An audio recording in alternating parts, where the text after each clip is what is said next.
you trick us with campaign promises, we won't stay at ease. That's the way it is. We've waited in vain, hoping you'll ease the strain, but you now refrain. You now refrain. All your projects are stuck in a pipeline, but when asked, how is the country going? Oh, fine, fine, fine. We are looking into it. We are looking into it. Never mind, never mind. Only projects in pipeline. No water to cool down the yellow temperature. When will they start? Please answer that. Oh, soon, soon, soon. Maybe by the next full moon. Although things are turning at a very slow pace, we now run no race. 5 years is a lot of space. It's just a few hungry people in a place and a few disgruntled grim people with their vexed face.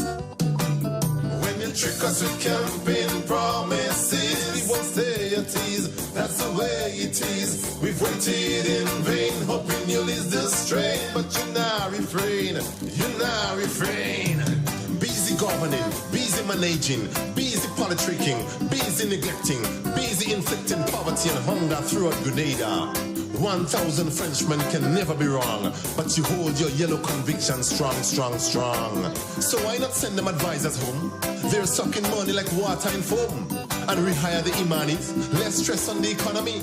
You and Manchester hold up the country. You didn't see us down by the Bury when you send SSU to between. Trick us with campaign promises, we won't stay at ease. That's the way it is. We've waited in vain, hoping you'll ease the strain, but you now refrain. You now refrain. So we've heard about your internal division, but some can't digest that one. Remember the man say he's an asset to the party? And will we vote you without him? You left him with Glenn alone. Maybe they're cloned. And however, I foresee a pretensive unity that will mislead a lot just before the next ballot. But you guys will have to come real good, cause it's a long time Grenada ain't eat a food. You think politician? This is not politics. Please don't forget, I'm just practicing to be a poet. Not qualified as yet, but have no fear. I'm gonna get there. I'm not in this world to live up to your expectation.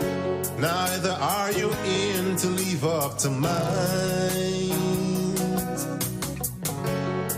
I don't owe no one, no obligation.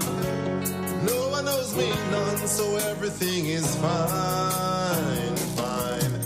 I am that I am, I am, I am, I am. I am that I am, I am, I am, I am.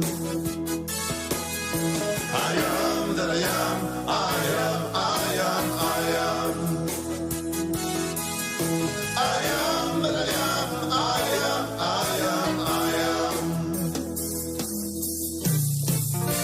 Serious business. There is a time for everything, and for everything there is a season. So man and man must reason. So I think it's prime time that we address some more issues. Simple information I will use. No rocket science to get you confused. So relax your mind, make sure everything is fine, while I take you down a poetic line. Trick us with campaign promises, we won't stay at ease. That's the way it is. We've waited in vain, hoping you'll ease the strain, but you now refrain. You now refrain. I remember you say Liberation Day, and I ask, you sure is that you wanna say? Cause you sounded so good to believe. And deception is a powerful thing when you lose your rightful thinking. So we voted for the bling. But you trick us with campaign promises, we won't stay at ease. That's the way it is. We've waited in vain, hoping you'll ease the strain, but you now refrain. And a special good night to you, Grenada, Carriacou, and Petit Martinique once again. Well, there's no once again, because this is the first in this program. Let me just make sure I've got everything running the way it's supposed to run. Yeah, it's nearly every way that it's supposed to run. We'll sort out that little one day in a little while. My name is Sheldon Scott, and this is the first in the Talking Points program. It's wonderful to be back with you after a long rest. Yeah, I take an extremely long rest, so it's wonderful to be back here with you. And of course, we are on Talking Points.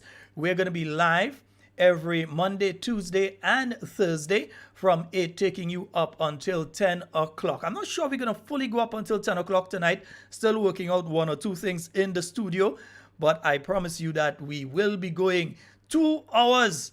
Yeah, I know a lot of you going to like it. Spread the word. Talking Points is on. Neither are you in to leave up to mine. I don't owe no one, no obligation. And you all know how we do it, huh? No one owes me none, so everything is fine, fine. I said I am that I am, I am, I am, I am. I am that I am, I am, I am, I am. And today is the 14th day of November 2022. Just making sure I tag the video, eh? I'm saying a special good night to all of you already locked in. Ooh, and yeah, you all are pouring in, man. That's nice. There is a time for everything, and for everything there is a season. And it is indeed the season and the time for Talking Points. Over the next few weeks, we'll be joined by the radio stations, but tonight we're starting online, so you could get us on the Talking Points channel on YouTube. And of course, you can also get us on the Facebook page, Talking Points Grenada. Promises we won't stay at ease. That's the way it is. We've waited in vain, hoping you'll ease the strain, but you now refrain. You now refrain. I remember you say Liberation Day.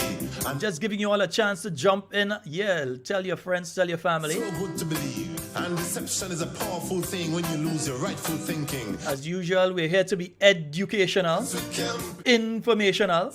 We won't stay at ease. So all your family in the States and so, yeah, you know, they want to hear what really going on. Tell them tune in, man. Yeah. Give them the link, send the link, share the link. Link the link. Is what everybody say. Cell phone ring, man answering yellow, yellow, no hello. Teeth get yellow, house get yellow, bus get yellow, man get yellow, even green get yellow, and so says 11-4. When you trick us with campaign promises, we won't stay at ease. That's the way it is. We've waited in vain, hoping you'll ease the strain, but you're not. Let me say a special good night to Dr. the Right Honorable Keith Mitchell. School parables say you know what you have, but you don't know His birthday was on Saturday. Finish regret. But what on earth lasts forever? Not even things So created. saying a very special, belated happy birthday to Dr. the Right Honorable Keith Mitchell. Aye. But boy, one song I sing, one bell I ring. If we didn't know, Yeah, Doc, you're pulling a Benjamin Button on us there, you know, yeah, you're aging in reverse. cause with campaign promises, we won't stay at ease. That's the way it is. And today there has been a release by the new National Party. I'm going to read that release for you in a short while.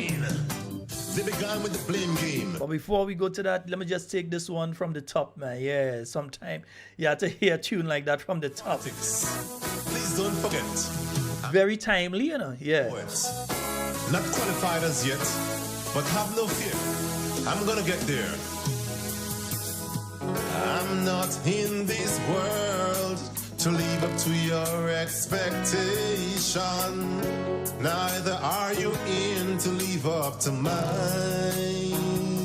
Just letting you all know, from tomorrow nights we'll be opening the phone lines. Not opening the phone lines tonight. There's just one thing I need to sort out with it. That's giving a little back issue there. Yeah, so we want to make sure we have the audio clear. So when you call, everyone can hear exactly what it is you're saying, and that we could converse. This shouldn't be a monologue. We'd like to have a dialogue, yeah?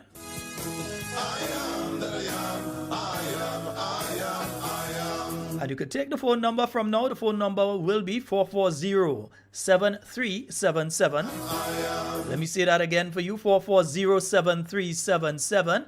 And for those of you overseas, we have the overseas line. That's 347-329-3101. There is a time for everything. And for So we have the overseas line, we have the local line, and we'll have the WhatsApp line. The WhatsApp line will be the 440-7377. You'll be able to contact us on that line for WhatsApp as well. misuse. Simple information I will use. No rocket science to get you confused. So relax your mind, make sure everything is fine, while I take you down a poetic line. Trick us with campaign promises, we won't stay at ease, that's the way it is. We've waited in vain, hoping you'll ease the strain, but you're now. So we have a release from the new National Party. It's now 18 minutes after the hour of 8 o'clock on the Spice Isle. And the press release goes as follows. The new National Party is calling on the government of Grenada to take action to address the rapid increase in cost of living, which is having devastating effects on families. During the COVID-19 pandemic, food prices were affected due to increased freight and then affected further by commodity shortage due to the war in Ukraine. Over the past few months, we have seen reductions in freight costs internationally, but food prices continue to rise in Grenada.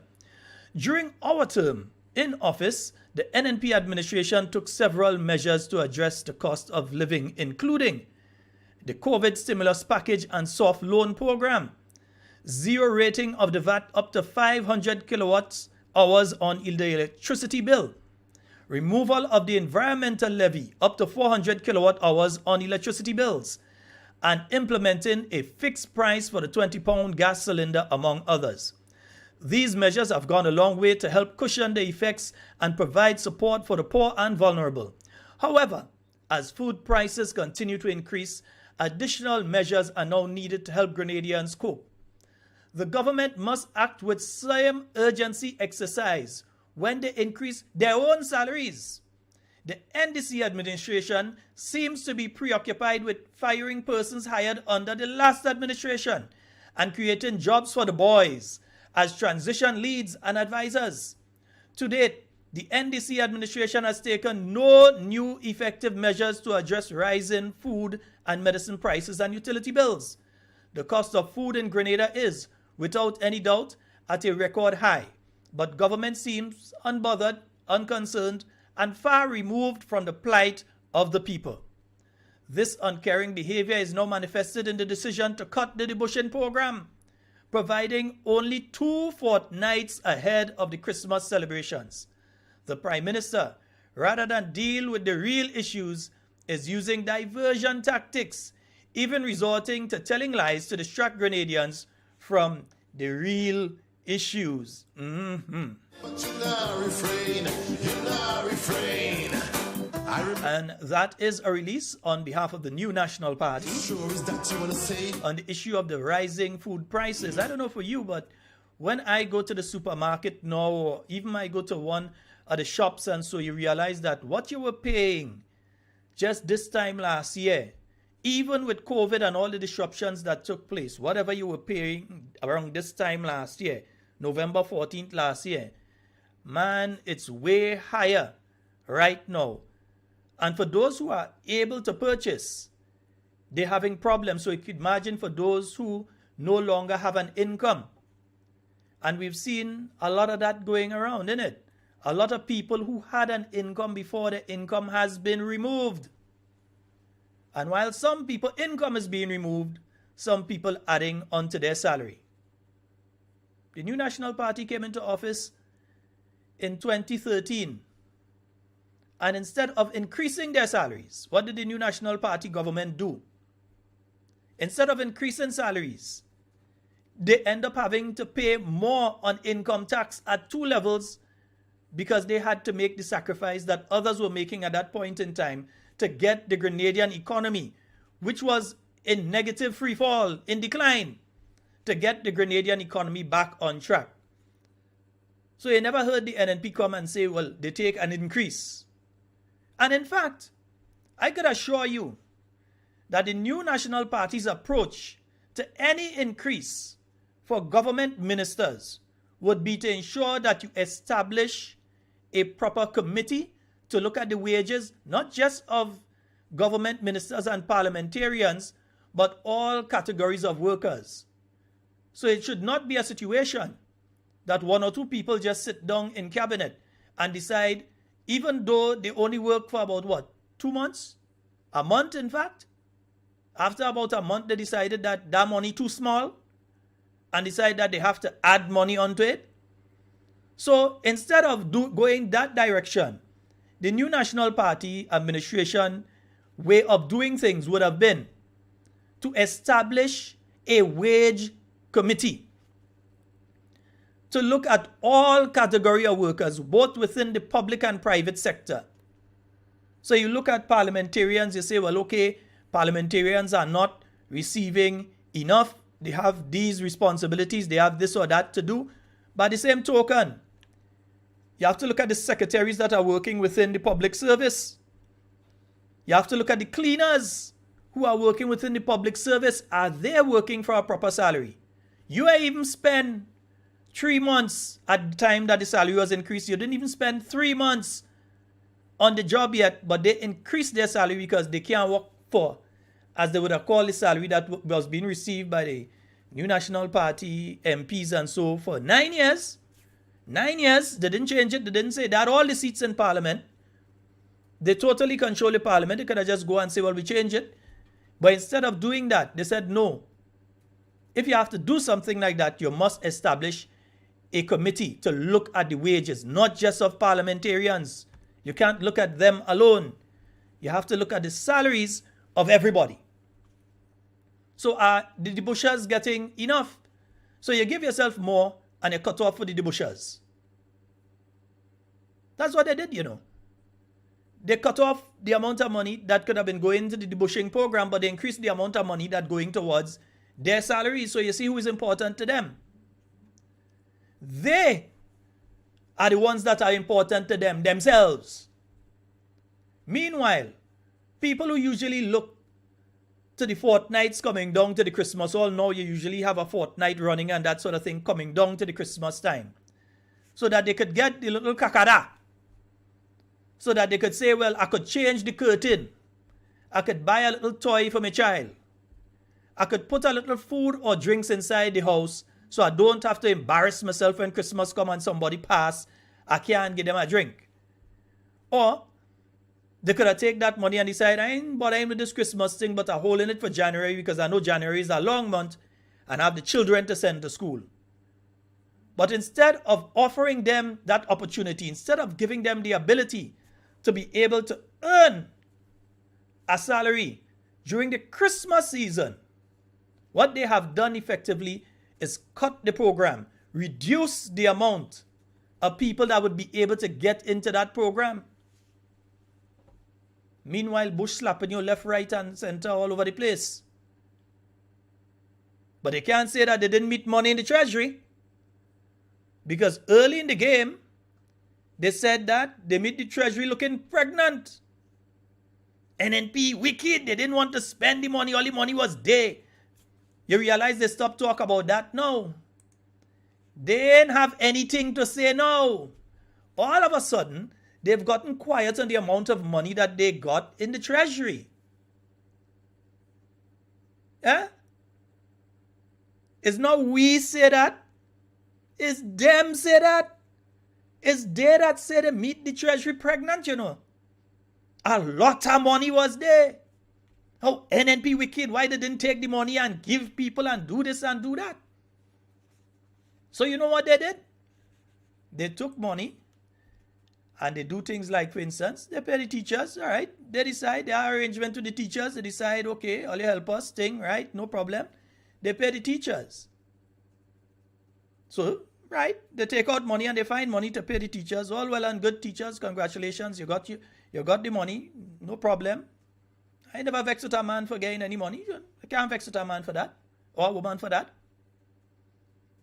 But there was a court case, and the court case said that the government was not wrong in what they did. Isn't it? Meanwhile, the price of food going up and up and up. It's high like a Rasta man in a bongo dance. Only higher and higher and higher. The price of food stuff going. And people are complaining about the electricity costs when they see their invoices come on a monthly basis. They're worried of how they're going to manage to feed their families. And instead of creating more opportunities for these individuals, some of them come out and call them needy and greedy. Oh, don't worry with them. That them NNP people is we time to eat now. But you know what? I have read this book before. This is not a new book to me. I know what the first, second, third, fourth, fifth, sixth, seventh, eighth, I know what the chapters look like. But I know most importantly, I know what the final chapter does look like. I know what the final chapter read, and it's a book.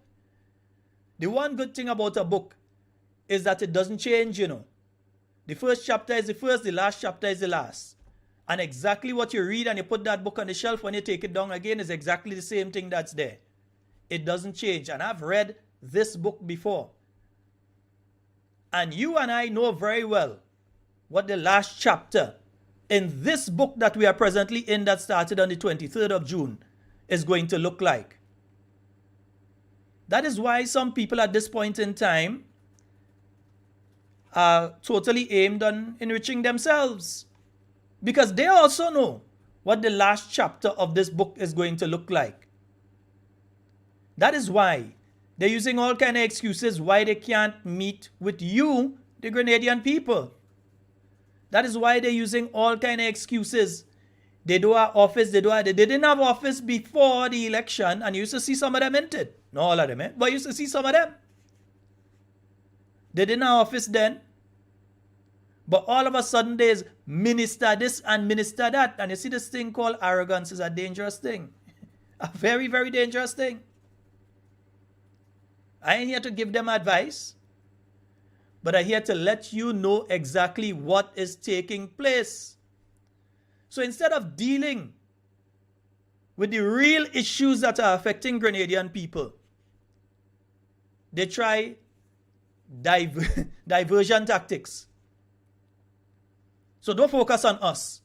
Don't focus on the fact that they can't do what they promised you they would do, that they can't fulfill the campaign promises. No, don't focus on that. They want you to focus on the new National Party. From election night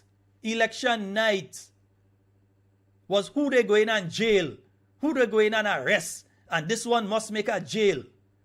And then you had Tweedledee and Tweedledum go on a radio station in Carriacou talking about who have to make a jail and who must make a jail. Well, they must understand that one of the people who they're sitting down with might quicker make a jail than any of the people that they're threatening. That is why they're coming with diversion tactics. Talk about that. All the people that they keep threatening, they must understand that their people faster make a jail than them, if all things are equal. Spend your time threatening people and don't study the poor people in the country and how you're going to manage the crisis that they are going through right now. Where there are people that sometimes don't know how they're going to send their children to school. Instead of focusing on that, we go jail this one and we go jail that one.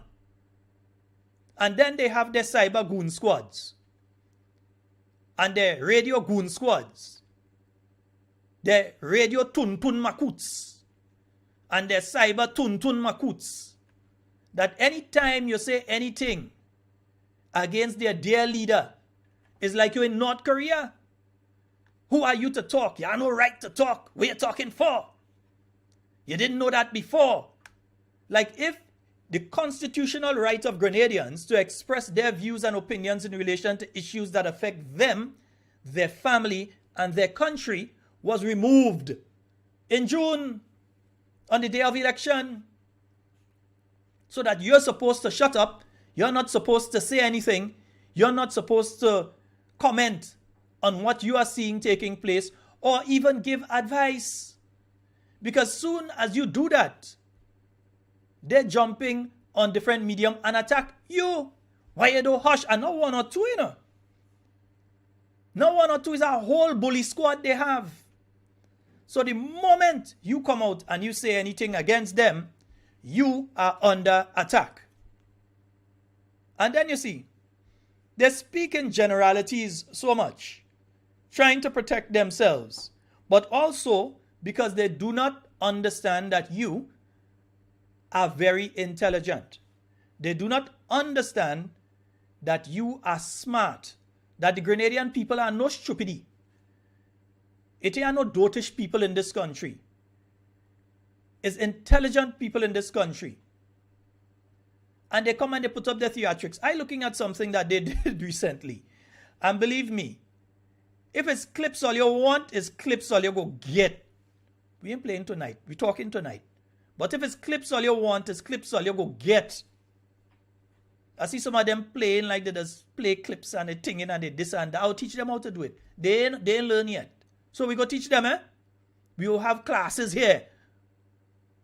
Because I was looking the other night, they had, for instance, they had the thing on the CBI. Number one, the first trick they try on you, the Grenadian people, is they're having a forum on the Citizenship by Investment program, and they place it on a Friday evening. What government that really wants you to participate, know what's going on, understand what's going on, puts a major activity like that on a Friday evening? That's the first thing to tell you. That's the first flag that's supposed to go up to say, hey, they're doing it to say they do it, but not for you to attend or listen to what is going on. So they place this on a Friday evening. When man going out on Lime and they go on down in Junction and they go on Wall Street and make a hang, or you buy the village, you buy a buy in the village, or you go and check your partners and your linemen, or you go on football or some kind of thing. So they put that on a Friday evening when they know that you are otherwise occupied, so you wouldn't pay attention to what was being said. But I was paying attention. That's how I could tell you that they had people they brought in the audience know nothing about the Citizenship by Investment program. But they were trying to embarrass the last administration. So you know what they did? And they can't tell me I lie because I have it on video and I have the photos, I have the audio. They brought some people there. They typed out questions. They didn't even have sense to write it out on a paper so it could look like the person that reading their own thing. They type out some questions. They print it out, cut it out, and hand it out to people in the audience to ask questions. And they can't tell me I lie. They can't say I lie. Because I have it on video. The young lady, you could see, she don't even know what she's trying to read. And she had a piece of paper with the typed out information. I could see it in her hand. Reading. But what I want some of you to go back on YouTube and look at that Citizenship by Investment forum that they had on the Friday night. Just about 2 Fridays ago. I want you all to go back and look at that. Because some very interesting information came through there. But before we get to the information that came through there, we have to go back a bit still, you know. Remember, the National Democratic Congress was a party that was always opposed to the idea of citizenship by investment. They were opposed to that. I find I hear in Uncle Tilly talking about all kind of things. About who get money in Uncle Tilly, talking about who get party funds in the bank account. Uncle Tilly, Uncle Tilly received campaign funds in his bank account. He acknowledged that he received campaign funds in his bank account on behalf of the National Democratic Congress back when he was Prime Minister. He acknowledged that. That is nothing new. He also acknowledged the amount. I can't remember the amount off the top of my head. So I wouldn't call the amount because I don't want nobody get the excuse to try and sue me because they've been wishing they could do that a long time, but they can't. But you're talking about who? Uncle Tilly them feel that people like me and those of you that out there not wrong. We ain't there. So we don't remember those things. Talking about who received campaign funds. Yeah, them really want to have a conversation on campaign funds. We could talk about people from Ukraine. You know? Yeah. I could give you the exact name and I could give you the SWIFT account number, you know. So if you want to talk about campaign funds, be very careful. Especially the person who was making the exposure. Be very, very careful who you attack and what you say. Because the members of the new National Party have been cleared by the Integrity Commission. They've presented all their documents in relation to the bank accounts and so. I mean, made a big thing of it when that was done. The members of the New National Party going into the Integrity Commission, and they called you in and you went in, you bring information about all the banks, because it was the New National Party that passed that legislation. The Integrity in Public Life legislation was passed. One of the first bills that was passed by the New National Party when it came into office in 2013 was the Integrity in Public Life legislation. But I ain't hearing the NDC talking about that at all. I ain't hear them talking about declaring assets, because they might be a bit afraid to declare assets, because then you have to say where your source of funds came from. Because when you're declaring your assets under the Integrity in Public Life legislation as a public official, you've got to give the Integrity Commission the account numbers and information as to the amount you have in those accounts of all the accounts that you hold, not just in the banks, in the credit unions as well, and other agencies like that. You have to give the Integrity in Public Life Commission all the information if you're married. As in the case of a woman, your husband; in the case of a man, your wife. You have to do the same for them. So your wife bank accounts and credit union accounts, you have to declare that to the Integrity in Public Life Commission. But not just that. Any of your children under the age of 18, you have to declare if they have a savings union in the school. You have to tell the Integrity in Public Life Commission, my son or my daughter has a savings union. This is the number at this school. This is the amount that they have in it. That is what the New National Party put in place, and that is what every member of the New National Party ensured that they did. So when people calling people thief and all sort of thing, the New National Party made sure and presented their information to the Integrity in Public Life Commission, the Integrity Commission. I ain't hearing certain people who doing like they're saint talking about going and give their information. Go and give your information. Don't worry, I ain't forget about the citizenship by investment. I ain't forget.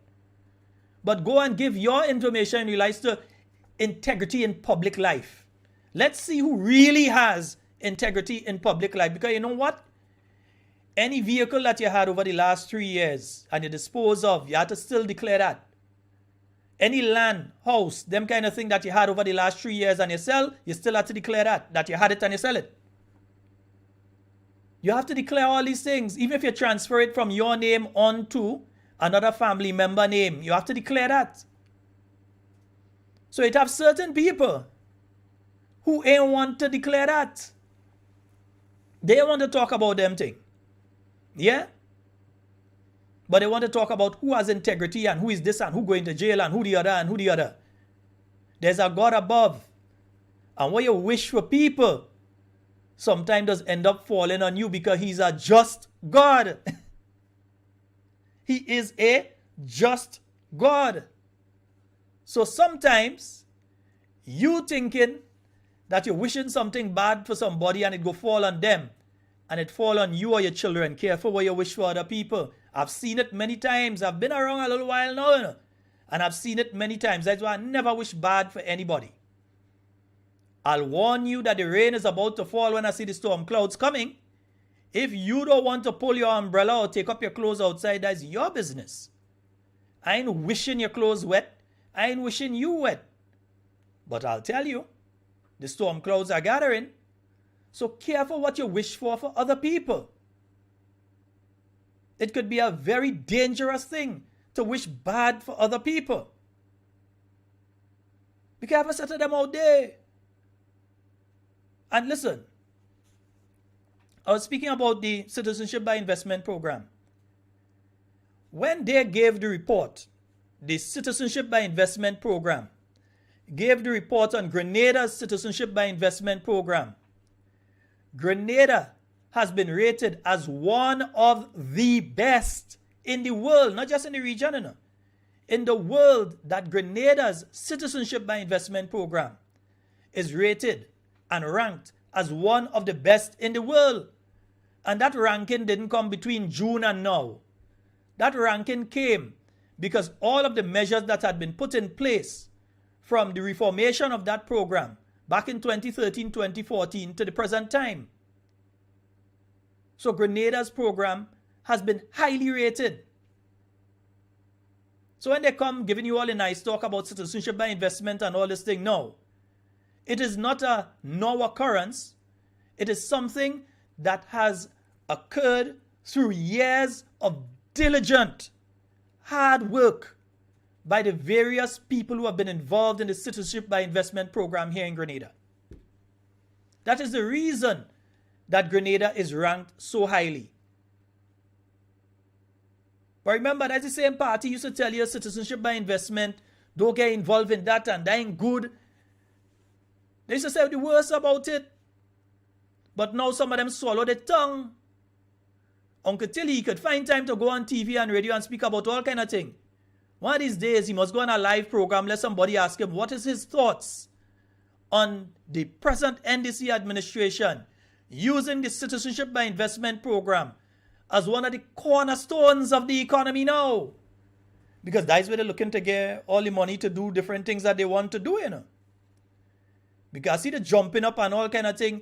They put on some lights in volley, they jump up. Oh, look, the PM put on lights and the PM didn't put on no lights in volley. Stop that stupidness. If you check the budget from last year, you would see that the lights in volley were done by the Honorable Oliver Joseph. So stop that stupidness. Let me just cut the stupidity. That was not done by him. He turned on the lights, but he didn't put them there. The lights were there by the time election. You're seeing lights go up in Springs and different places, and all kind of man beating the chest. Here is what. Between June and we're in November now, there has not been a single project that has been done that was a brainchild of the NDC with the exception of the Send Home program. They have a program called that, the Send Home program. That's the only program that was their brainchild and seems to be operating. So in Carriacou, if they find you even look like you was wearing a green ribbon when you was in Form 3 and you was in a certain house in Bishop's College, they sending you home. If you was somebody that they find they came and they canvass you, and when they canvass you, they couldn't get the idea that you is a supporter of them, papa, by the time you look left and you look right, you will be on the Send Home program. That's the program that they're operating on right now.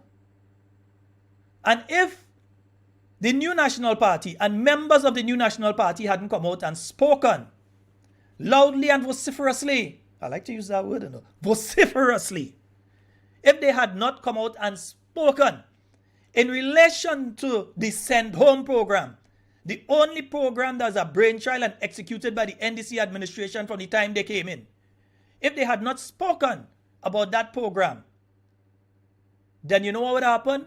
Many more next would have been on the chopping block. Many more would have been home at this point in time. And they can't tell me I lie, They had lists. They was telling people straight, you ain't there for long, you had to go. That's the only program they've executed. They ain't build a road or a bridge. Because all those things, if you check the budget from last year, you realize the money was put together by the New National Party. The project was put together by the New National Party. And it's now being executed as it should be, because you're supposed to have continuance of government by the NDC administration, but in no way they are project of the NDC. Every time something happens, there are one or two of the tun-tun makuts jump in somewhere and come out about, you see, the NDC working, Prime Minister working, yeah, working what? Two things that he has been able to do. Increase the salary of ministers and oversee the sending home of poor and vulnerable people from different ministries, especially in Carriacou and Petit Martinique. That's what he has been able to oversee. And the thing is, if you're a leader, I could tell you something. I know that I have to be careful what I say when I go on air. Not just for being sued and so on, I have a political leader that would upbraid me. He said, no, you have to respect the office. I remember. Used to do a program when we were in opposition the last time. And there was once we make a slip and we said something about the Prime Minister in a sort of derogatory way. And listen, the program didn't finish yet, your phone ring. The doc called, he said, no, you can't do that. That's the Prime Minister of the country. You have to be respectful. You can't do that.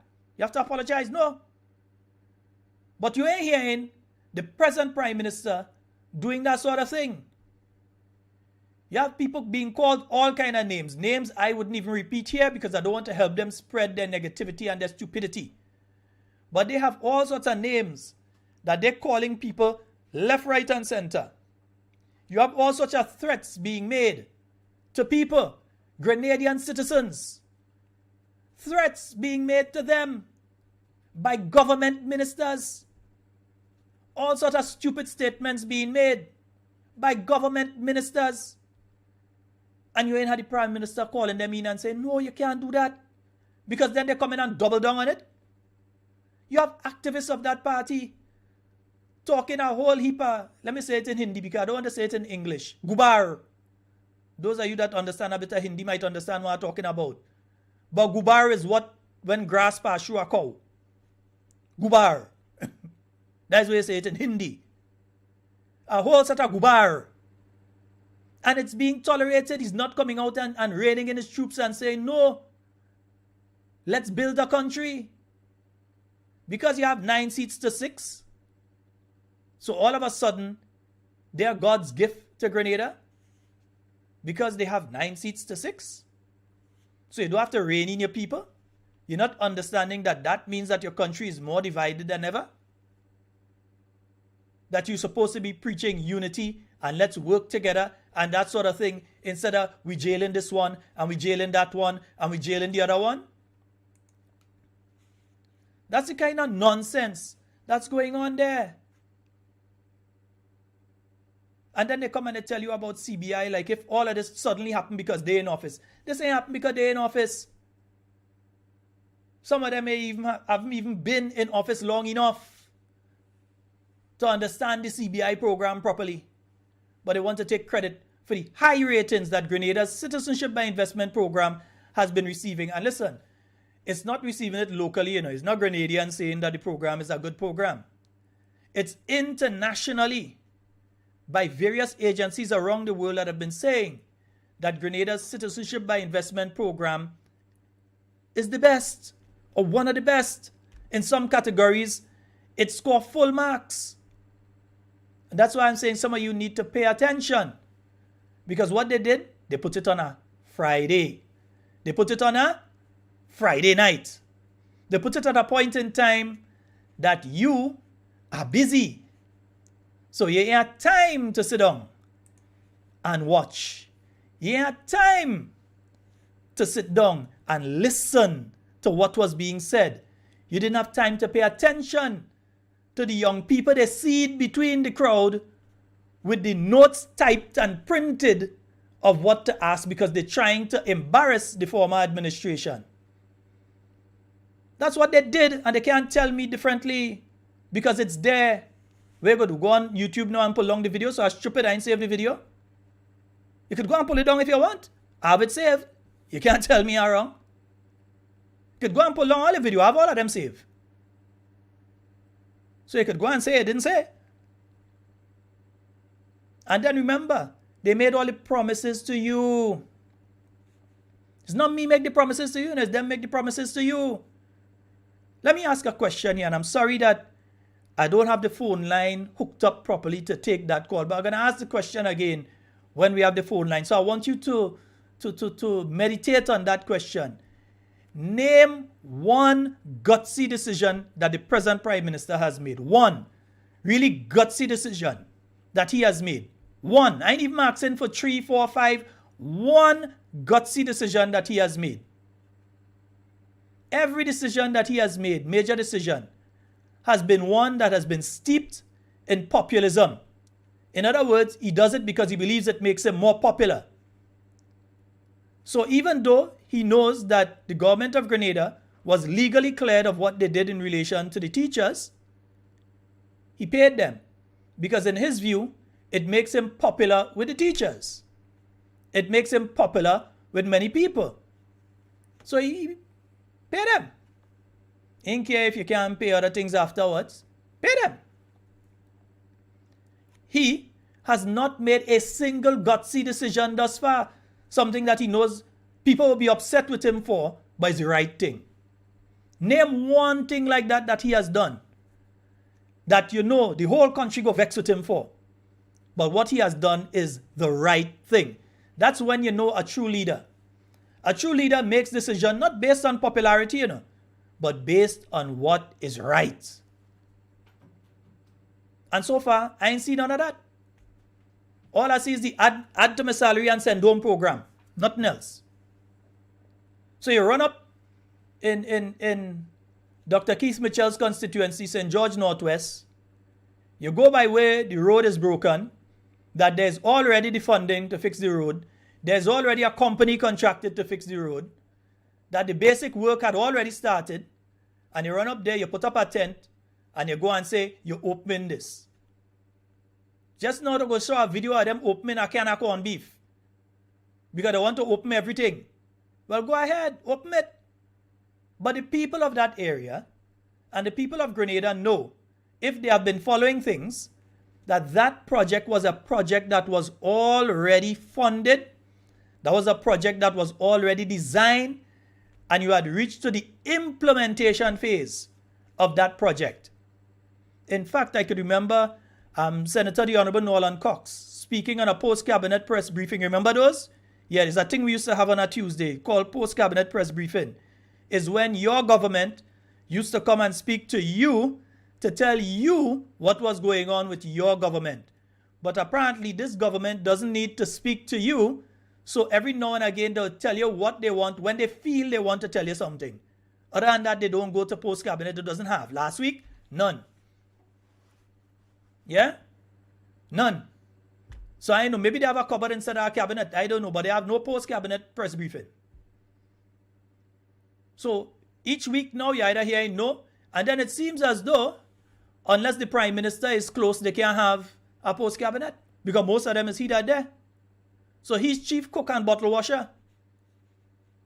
And it goes back to simply what we were saying before. Incompetence. Incompetence. I ain't saying people wouldn't learn on the job, you know. But me, I want nobody learn on me when they're committing surgery. When they're doing surgery, I want nobody learn on me. You matter. It are certain things that you learn at certain levels before you go to another level. And what you are seeing right now is bare incompetence. And instead of reflecting and deciding, let us ask questions, let's try and find a way to address these different issues, they focus in on talking about how much money go in what account. Tell us how much money. Well, they probably didn't put our money in account. Or they probably didn't put the money in account.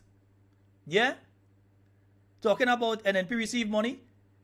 Tell us about where all you receive money. If you want to talk about the issue of campaign financing, bring something to Parliament. Let's talk campaign financing. Let's talk about the source of funds of the NDC campaign. Let's find out if anybody in the CBI program funded the NDC campaign of 2022. Let's have a discussion in relation to that. Let's bring that to Parliament. Let's bring legislation in relation to campaign financing. And let's have a very long discussion in relation to that one. Let us delve into facts and figures. Let's talk about where you get money, and then we could talk about where NNP get money. Yeah? Because campaigns throughout the Caribbean, they receive funding locally, regionally, internationally. Political parties have friends. Political parties have sister parties. And they receive, well, I know the NDC has sister party. I know the New National Party has sister parties. But I don't know if the NDC has sister parties. So they could tell us. They can tell us if they received any financing. Don't just talk about the NNP and see. It's the way that they do things. For instance, they go and they talk about faith program and pay the people and pay the people and pay the people. Okay. Well, you think I'm going to be afraid to speak about the faith program? No, I ain't afraid to speak about the faith program because there's nothing to be afraid of. The faith program was carrying out a very important job at the point in time that they were carrying it out. The sanitization of the schools. All of us listening to this program right now knew what was happening in Grenada during the time of COVID. You knew that if somebody sneezed, you wasn't going into their house. If somebody coughed, you're jumping out the vehicle that they're in. You didn't even want to hear somebody sniffle if there was on a bus under the mask. Because there was this fear of the unknown. It's gotten to the stage now, people that hear somebody have COVID is here, that's come on, cool, but I hear that. That's the stage that most people reach to right now with COVID. But it was at a level that everybody was scared. You were hearing X amount of people die in Iran and how much people die in this country, and New York City have refrigeration trucks out there collecting bodies because so many people were dying. And in the midst of all of that, you have to study that, hey, the education of our children is important. And you have to reopen the schools. How do you reopen the schools?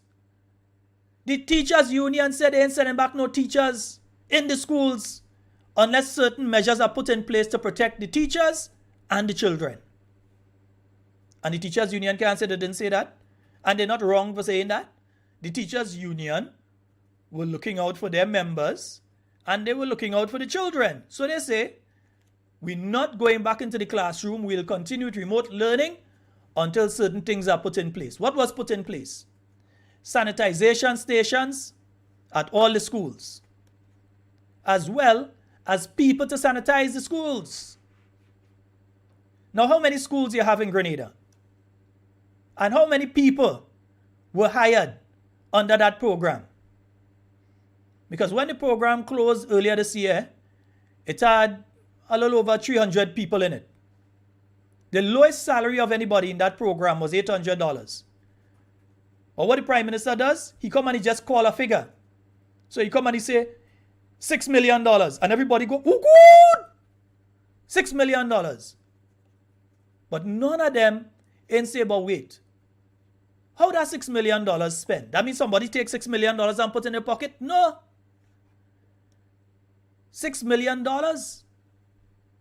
Because you're paying close to, I should estimate about $250,000 on a monthly basis in salaries and so on. And over the period of time, if you add the amount of people that were in the program, carrying out various duties and so on, and we're not going up to the other salaries. Those who might have been earning $1,200 or $2,000 or so according to the job that they carried out. Let's just leave it at the $800. And 300 people in that program for close to 24 months. And you would realize where that figure that the Prime Minister spoke about came from.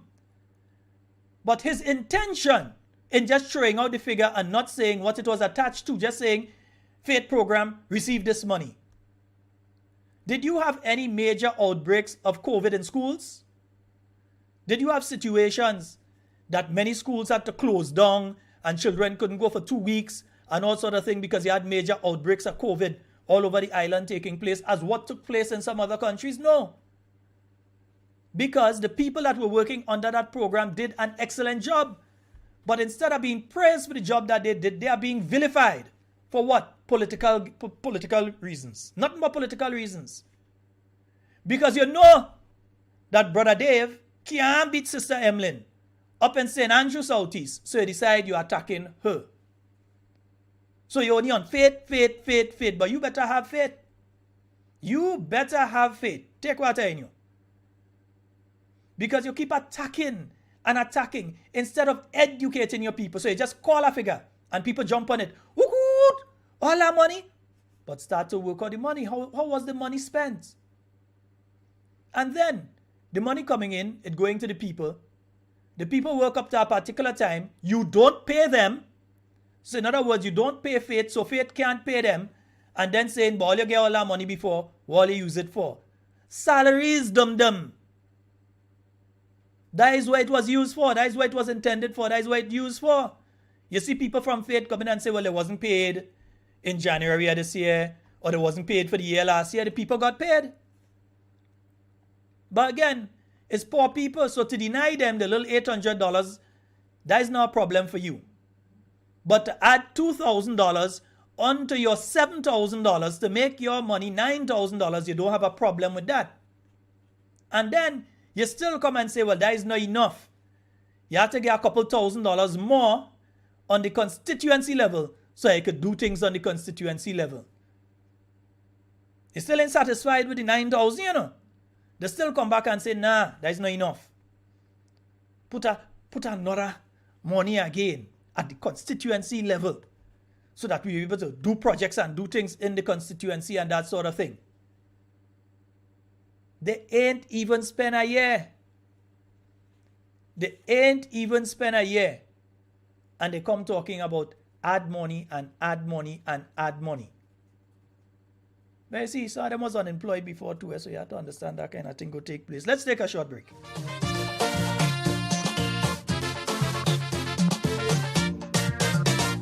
So much people complaining about the government. I wonder why they complaining when it's only 1 year they spent. They come in and complain to me, which I find strange, because the election victory, majority voted for change. So then I start to wonder, what is some of them seen? Why complain to this fella when they know my color is green? It seems like they don't have patience. That's the reason why. Or something pricking the conscience. They just cannot satisfy. Don't blame me. Don't complain to me. Why complain to me? Change you wanted to see. Oh, don't blame me. Don't complain to me. Why complain to me? Change you wanted to see.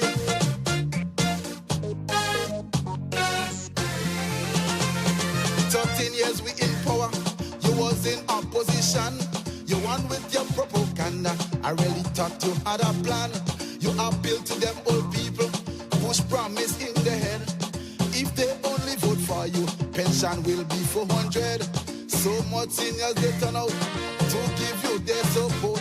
Right now some of them hand to mouth because you lock the throat. $50 you increase, that's not what you promise. And if they have children overseas, you remove the name from the list. Don't blame me, don't complain to me. Why complain to me? Change you wanted to see. Oh, don't blame me, don't complain to me. Why complain to me? Change you wanted to see. Yeah, a lot of them get changed because they're talking about transitions.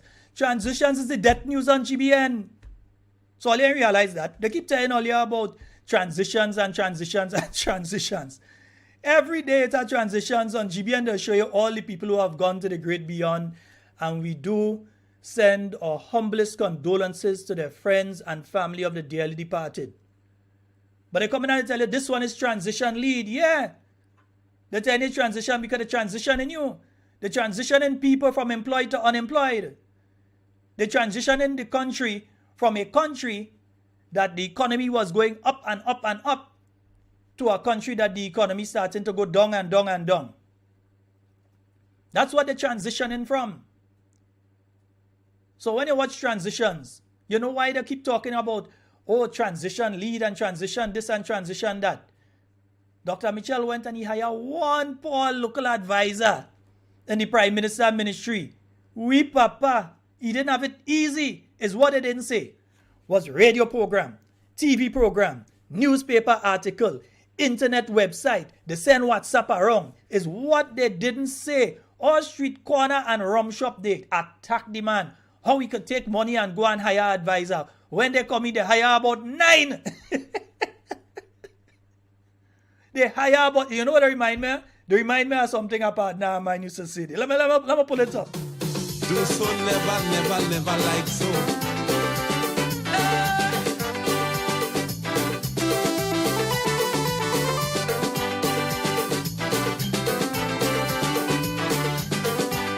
Lord God.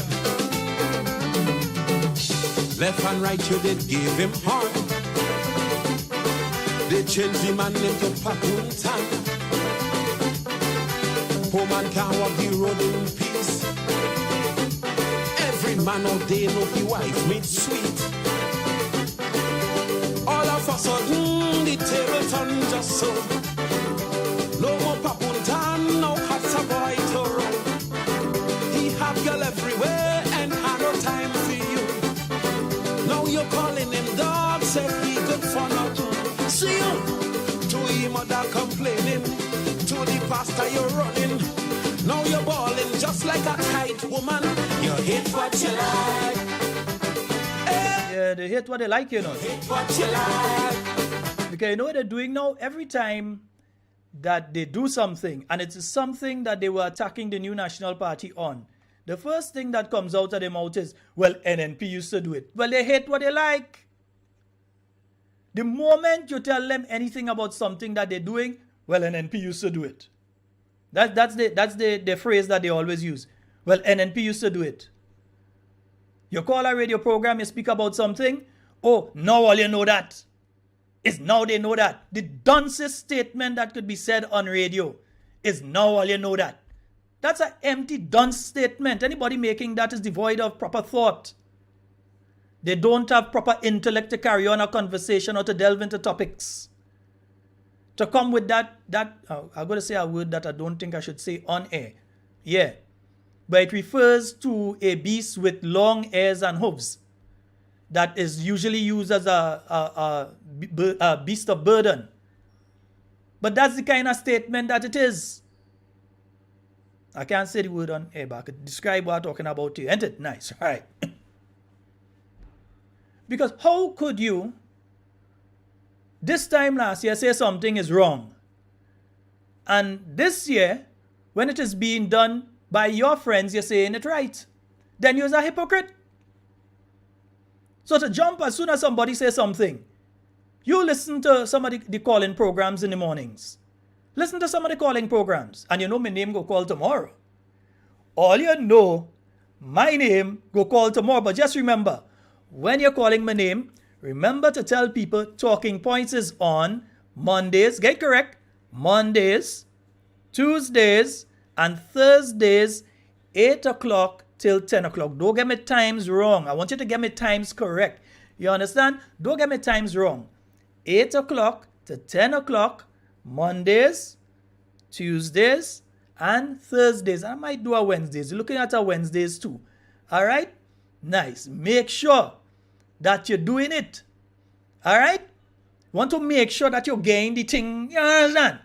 When you call him a name and you want to talk about all other thing about me, just make sure to tell people where to tune in, because we want to educate people in relation to the issue. So when they hear the Prime Minister of the country come out and say, oh, that organization was receiving $6 million, and refuse to also tell the people that the organization started with around just under 600 people, just a little less than 600 people that were working under that company, all different parts of the island, and that as things were winding down, you ended up with about 300 plus people under that program.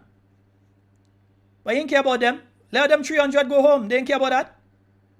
So now people, they get material and they don't have the teams to build it, because all them people get under the Send Home program. The only program that the NDC has put in place, the Send Home program.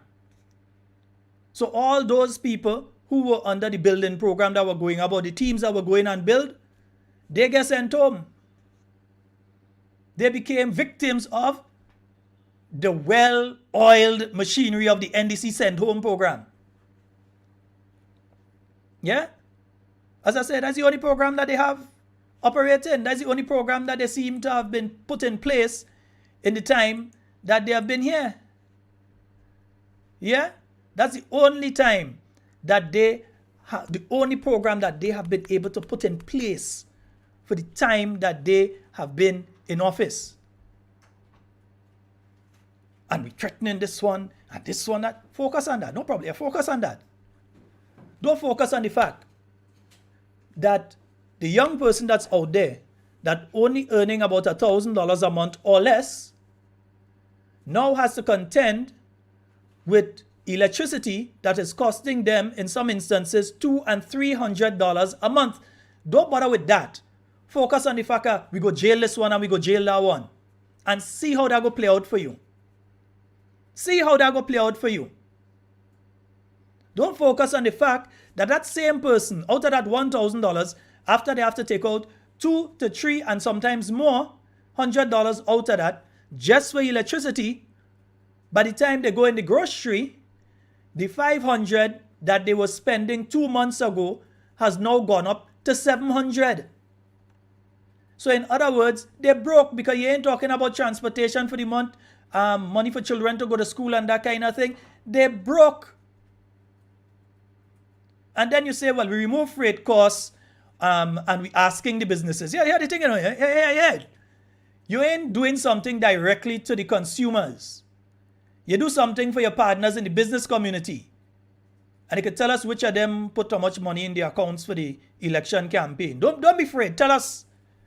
Since you're being open and transparent and we're talking about money for campaign, tell us. Because I could call names. And I could call accounts. I can. I won't do it now. But try me. And feel that I wouldn't. Try me. I know if I say it here, where it is recorded, where anybody could take it and play it after. Know if I say it here, I ain't joking with it. I could call name and accounts, So play around. Because you're so focused on revenge. You're so focused on hatred. You're so focused on attacking people and seeing who you could get FIU to go by. We could embarrass this one because this one is an activist at the New National Party and this one used to be in the campaign. And we have to investigate that one and we have to investigate this one. You're so focused in that you're not investigating how to help the poor people of the country. So whereas people should have done be living in the houses in St. David, you're talking about, because you see, that to give one of the partners a little blind. That to run a little money to one of the partners now to go and do additional work in the houses in St. David and the houses up in Beaujeu and so. So they have to run a little money to the partners and them. Because it's brethren and brethren. So they have to make a little jobs to the boys. So while the houses have been completed, they say, no, we don't like that. We have to put up this and we have to put up that and we have to put up the other inside them and this before they hand it out. Meanwhile, while they're doing that, all the people who had been pre-qualified, they're going over the list now and they're ticking off. No, I have this supporter. They need to get a house. Take out that one day. She used to be in all NPP Rally. We don't care if she have 5 children. Take her out the list. What do you mean? That teacher? No. He wasn't supporting us. What do you mean that teacher want a house in St. David's? Take them off the list. Who? He? That policeman? Boy, that man used to be riding with them fellas and them all over when they go in. No. Take he off the list. So in the time that they're taking now and they're stalling giving out those houses that should be given out by now, that were completed to the stage that they could have been given out now. If it had anything to do on it, that could have been done in just a month or two to be able to give those houses out. But instead of giving them out, what they're doing now is filter the list. Because see, they go do a little voter padding and thing. They'll make sure that the people that go there is their people.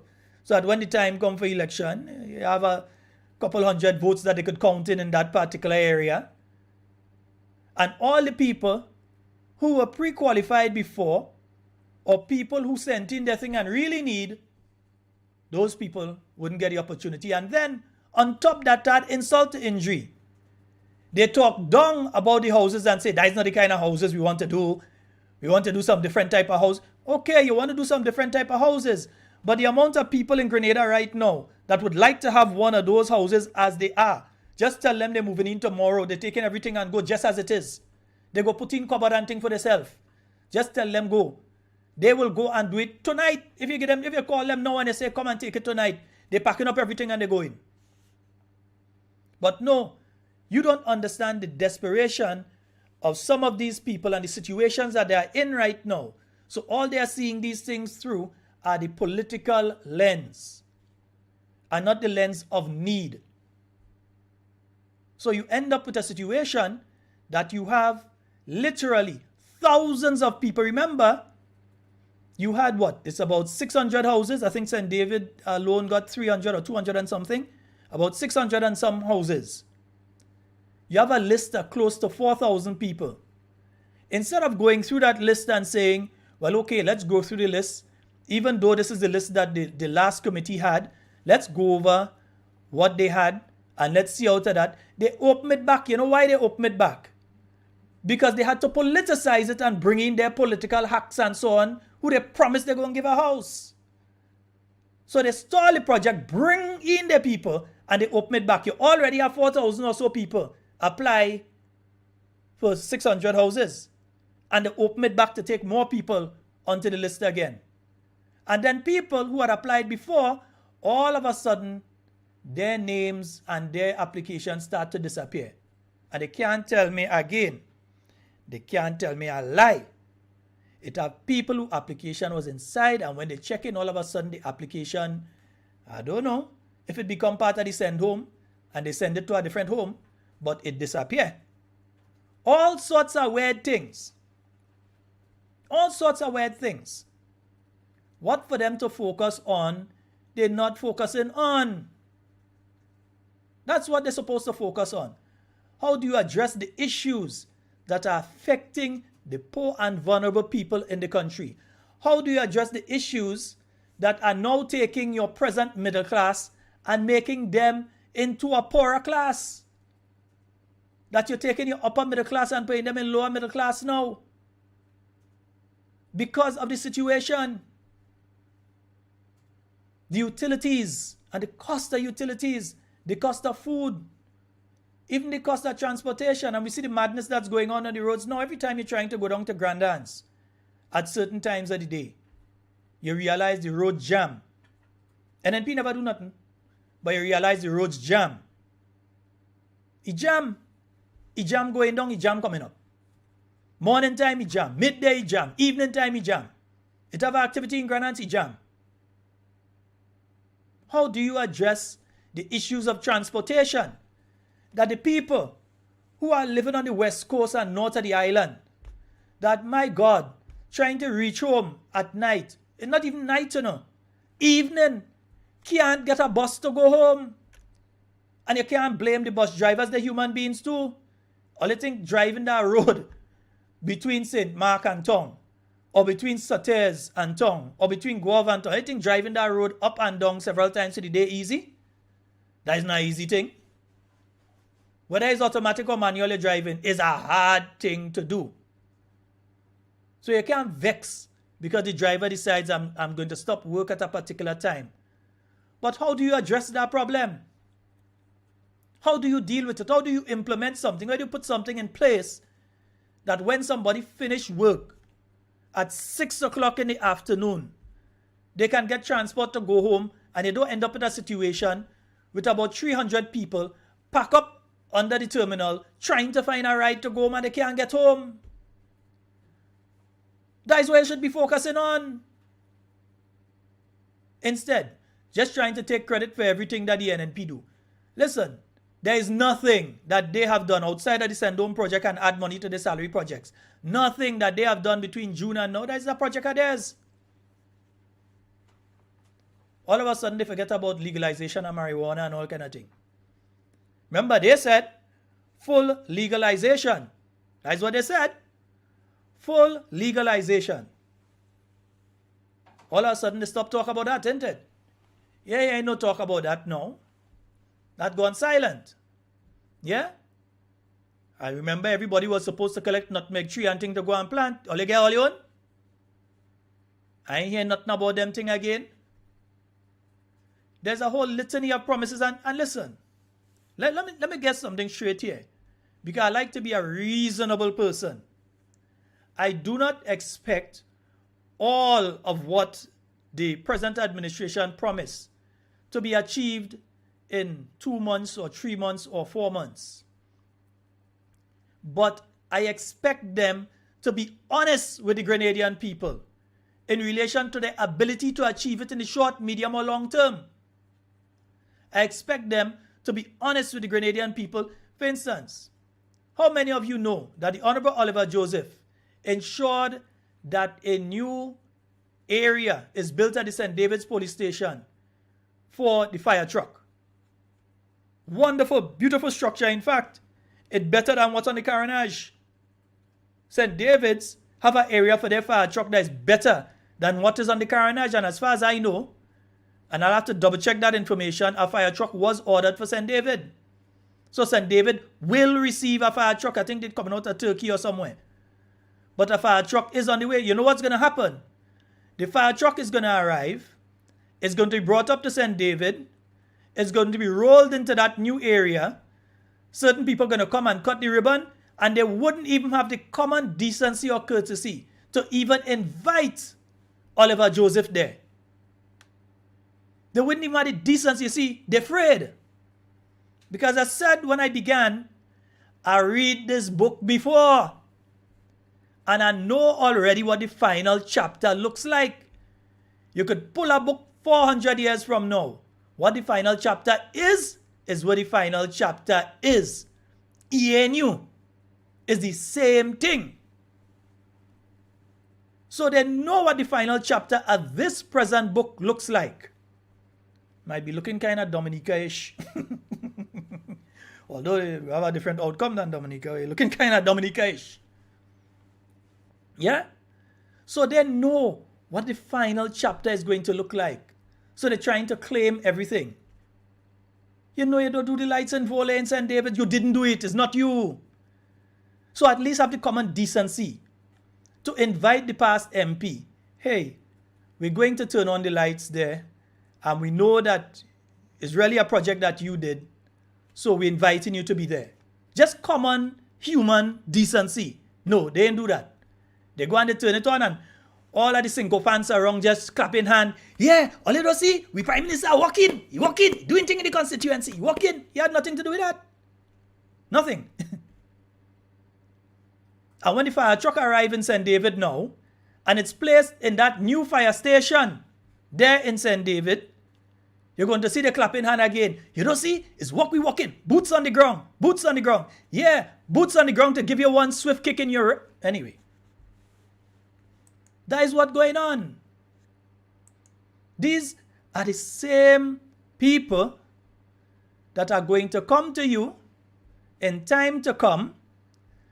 The same people that they have sent home. And I'm waiting with bated breath to see what's happening to the Imani trainees, because it seems as though the present Minister of Youth is incompetent and incapable of handling such a program. He doesn't know how to handle a program with so many young people under it. So they say they put it under, the National Training Agency. So I'm very interested when the budget is read to see if there is funding in there for the Imani program, or if there is no funding for the program, if they're under the NTA, and what format that project is going to be taking under the NTA.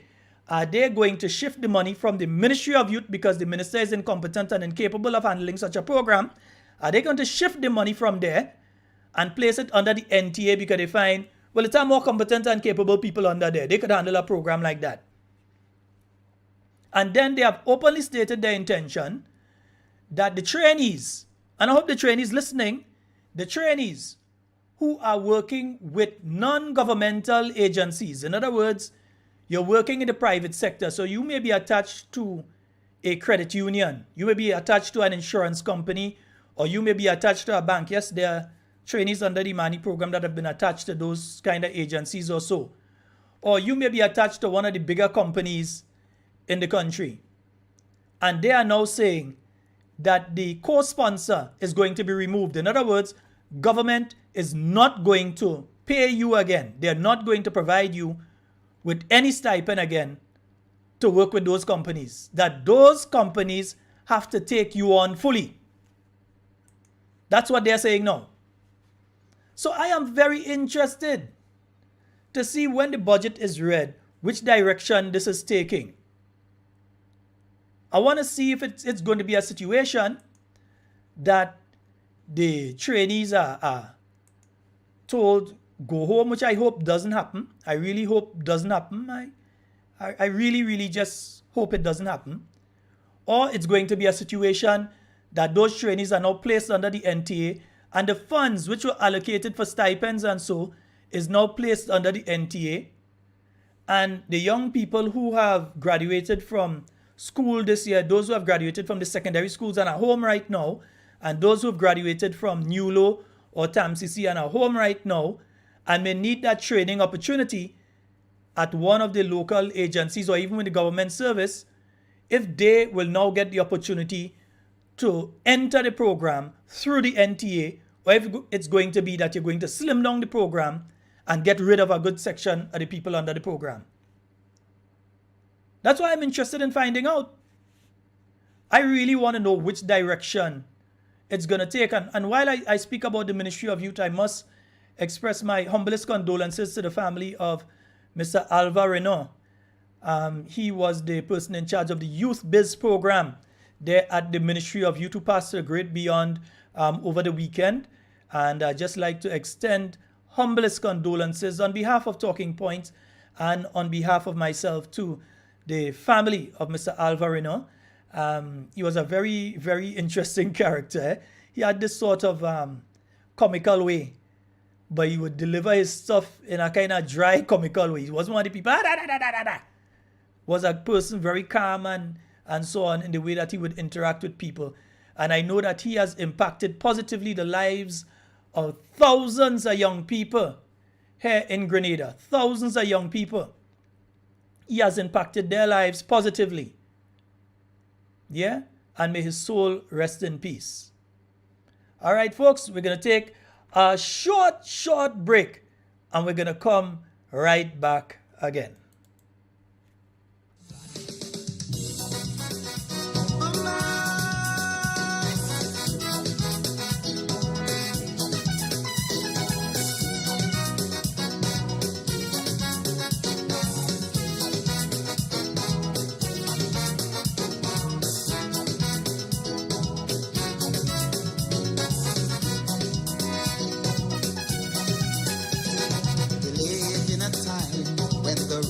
Of men are scornful of principles of godliness, wisdom, and freedom.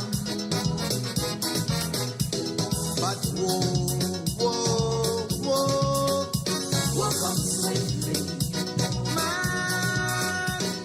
Folks, remember from tomorrow night we'll be opening up the phone lines, so we'll be giving you some the phone number. I'm telling you the phone numbers from now. The phone numbers 440-7377 and 347-329-3101 for those of you out there in the diaspora. So we're going to be giving you those numbers again. We're going to be opening the phone lines tomorrow night. We're not opening tonight, but we'll open the phone lines tomorrow night. Remember to tell your friends and your family. No, we're not finished. We're just taking a short break. I had to drink a little water in between, No, I ain't drinking that water. I'm not drinking that water. I'm afraid to speak of what oppresses him, enslave himself to a man just like him. But be not afraid, for woe comes suddenly. Just as the longest road comes to a bend, so do the evil works of evil men found to soon to come to an end. I sing, but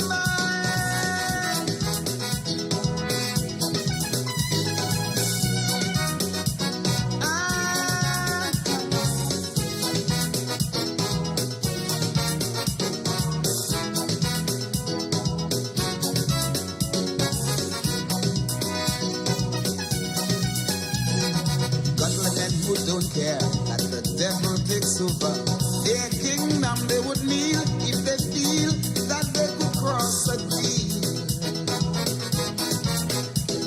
But woe comes safely, man. Woe comes quickly. Yeah. Now workers want to please employers and their bosses by victimizing their labor, because today their party is in power. I see, but they know what they do is wrong, and it's weighing their conscience down, because all men know that no man knows the hour. Man, but be not afraid,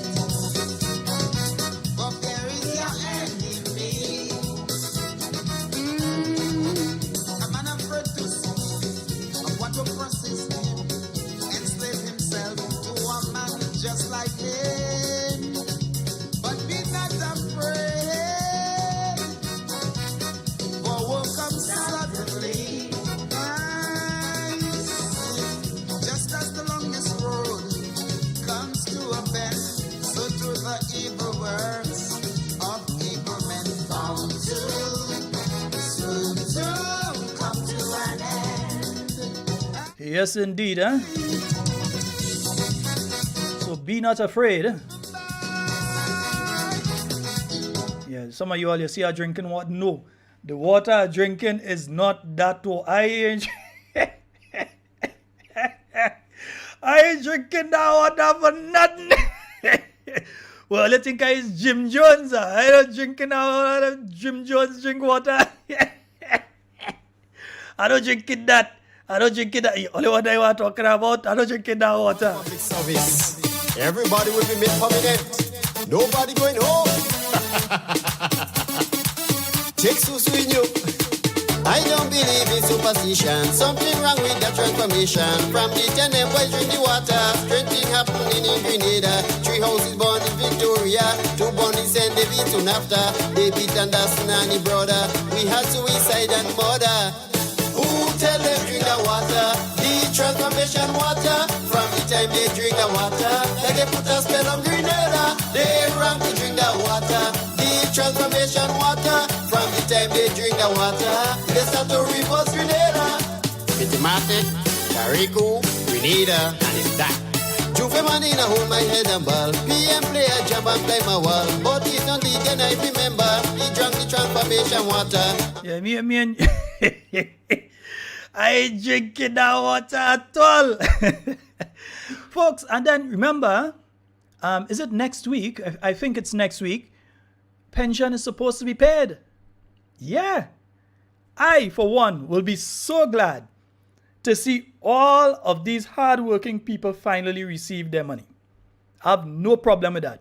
In fact, the new National Party, because I think there's this impression that's being given out there that the NNP wasn't going and pay pension and the NNP don't want to pay pension. But the exact same thing that was said by Dr. the Right Honorable Keith Mitchell as Prime Minister. You heard the President Minister of Labour stand up in the Senate and say the same thing. That it is not sustainable to have a pension where people are paying nothing in, but you have to be paying substantial amounts of money out. And as such, you need to reform the issue of pension. You need to have a discussion with the unions because the unions have to look after their members. That's their job. Sometimes you may not agree with how they go about it. Sometimes you may not like some of the things they do. But the unions have a responsibility to look after their members. So they're doing what they believe they have to do. And they're looking after their members. They're doing their do. Right? So while they're doing what they're supposed to do, and they are looking after their members, and so the government has a responsibility, whether it's the NNP government or the NDC government, to look after everybody. But you see, some people got take. Some people get fooled. Because there are a lot of people that believe that they have pension to collect next week who don't qualify. For instance, if you didn't work with the government of Grenada, you don't qualify. But there are a lot of elderly people out there got up on election day and went and voted and said they're voting for their pension and did not realize that they don't even qualify for pension because they never worked with the government of Grenada, or they worked with the government of Grenada but they did not make the required time under the 1958 Pension Act, which I think is 26 and 3/4 or something like that. Yeah, 26 and 3/4 or something years. That you have to work in the government of Grenada in an established position to be able to be qualified for a pension. So they went out and they said they vote for the pension. But they didn't make that. They didn't qualify for the pension.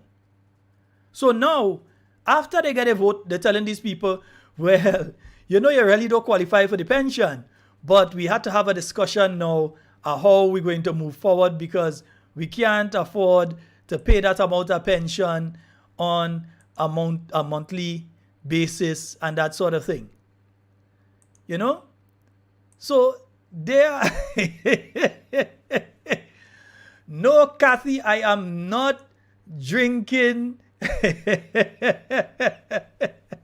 Thank you. I am not drinking transformation water. That is not transformation water that I am drinking. All right. Yeah, so for the people that sharing the program, I'd like to thank you. Yeah, for the people that sharing the program, I'd like to thank you very much for helping share the program. Nice. Yeah. So a lot of the people did not qualify for pension, but they voted for pension thinking that they're going to get a pension. Now, understand, when I keep saying that there's no pension, that is not correct. Yeah? People who have been paying into the NIS receive a pension. In fact, what the new National Party government did was to top up what they were getting under the NIS to bring it up to 70% of the last salary or the highest salary over 5 years that they were getting. So the new National Party topped up, and that was the plan now to continue topping up through the NIS so that people could continue getting a pension, but an increased pension through the NIS. Because many of us, and I'm saying us because me included, that's the pension that we qualify for. The pension that's under the National Insurance Scheme. I didn't spend 26 years. I didn't even spend 20. I didn't spend 15 years in the government service. Yeah? I spent some years, but I didn't spend all that amount of years. Right? So I don't expect to get a pension. I have no gratuity to get no pension and thing. Right? But I have been making my contributions to the NIS since I was 18 years old. I've been making my contribution to the NIS. So I know when the time comes and I get to that age, which is a long time from now, but when I get to that age, that at least, and I hope that the NISs are wrong by then, because the way these guys going, next thing they take all the money out of the NIS, I can't get. When the time comes, I can't get. You ain't sure, you know, because the way things going and how they grab-a-licious there right now. Yeah, they grab-a-licious.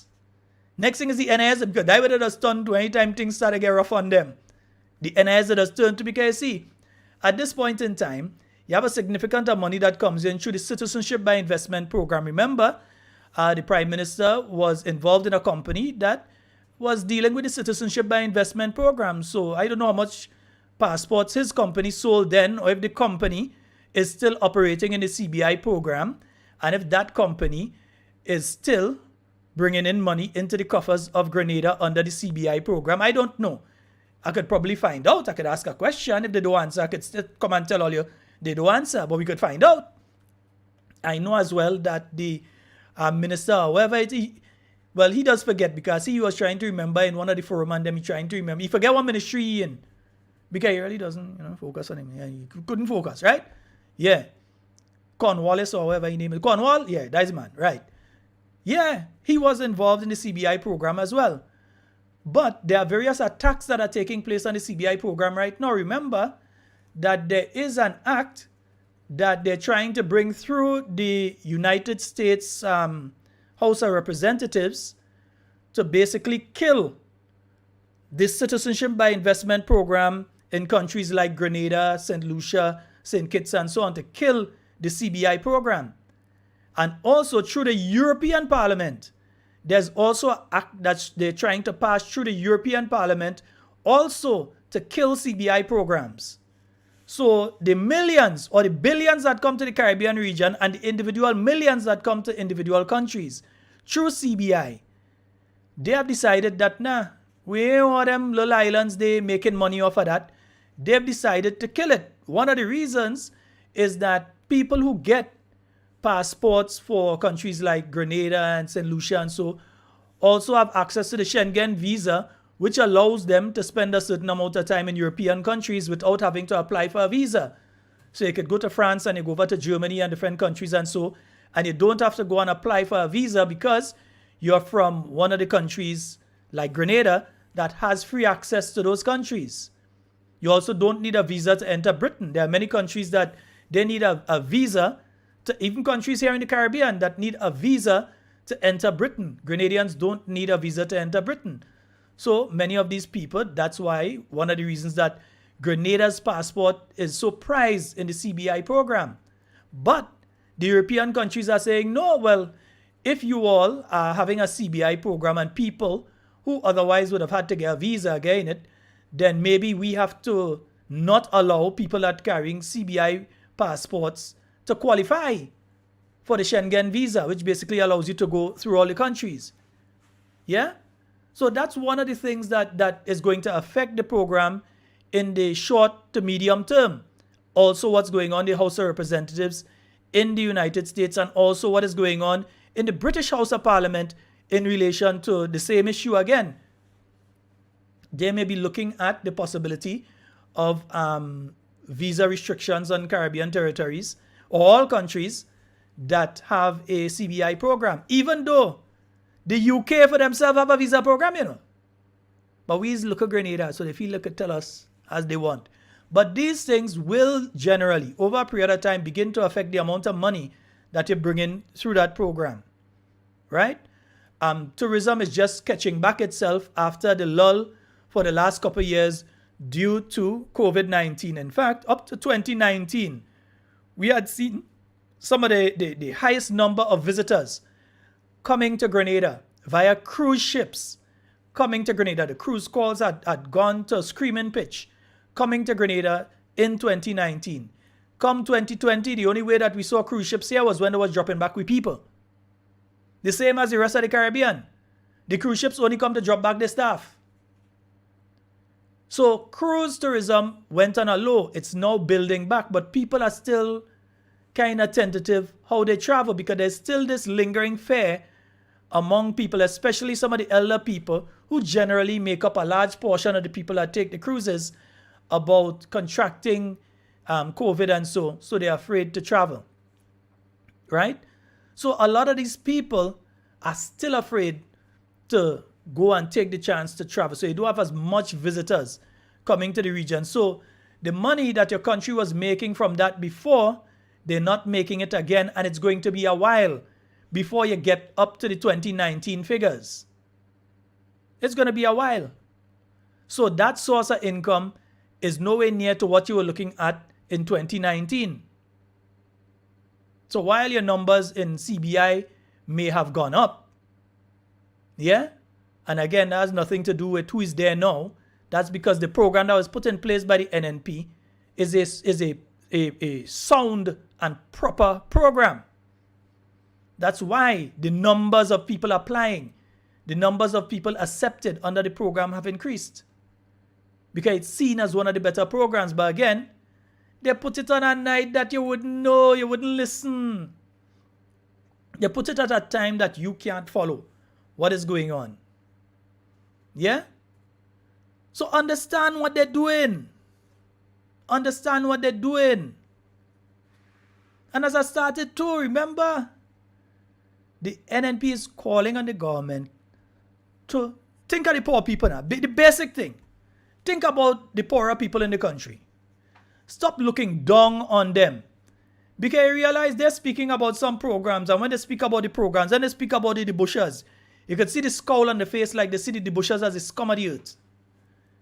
You can see when they talk about the people that were working in the faith program, like they see these people as the scum of the earth. They don't understand that these people are families. So when you don't pay them for June and July, and so when you don't pay this, they have families. They have families that depend on them. They have children that they have to send to school. They have elderly parents and grandparents that depend on them for medication. They have people that depend on them. And when you don't pay these people are unable to meet their commitments.